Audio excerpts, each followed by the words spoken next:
you try and push back any caffeine consumption in the sort of, you try and avoid it, I should say, in the first sort of 60 to 90 minutes of the day. Can you kind of talk to the importance of that? Yeah, so caffeine, and we could talk about coffee specifically, but caffeine generally, so whether or not it's from tea or from coffee or from, I'm a big yerba mate fan. I think you got the black, we're both drinking this, this is not my podcast sponsor, but someone from Peak Teas sent us this, what is it? It's like a pure, I like these fermented teas, these pure rare teas. It reminds me of China. I've had several very smooth, not tannic. I really like it. Again, not a sponsor, not promoting them, but the tea's really nice. But it has caffeine. So what's caffeine doing? Caffeine is causing the liberation of adrenaline from your adrenals, these two little marble-sized glands above your kidneys. That tends to activate the so-called sympathetic nervous system, make you a little bit more prone to move, bring some alertness to your body, if you, so to speak.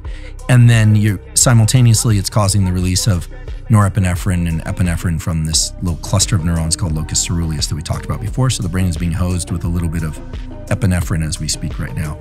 In addition, it's triggering a dopamine increase, but not by triggering the release of dopamine directly. Caffeine increases the sensitivity of dopamine receptors. So whatever dopamine is floating around in your system and my system, the caffeine is amplifying that effect. Not necessarily by making it a longer effect, by making the intensity a little bit higher. The other thing that caffeine does, and this is perhaps the most important one, is that it effectively prevents the action of a molecule called adenosine. Adenosine is a molecule that builds up the longer that you are awake. And then when you sleep, adenosine gets pushed back down to a minimal level. Adenosine essentially is a readout of fatigue overall. So if we were to stay up for 2 days, adenosine levels would be very high. So in terms of a practical tool, I do try and restrict my caffeine intake, or at least most of it, to the early part of the day. I'll stop drinking caffeine sometime, usually around 3 or 4 p.m. I don't drink any high amount of caffeine after 4 p.m. and generally not coffee.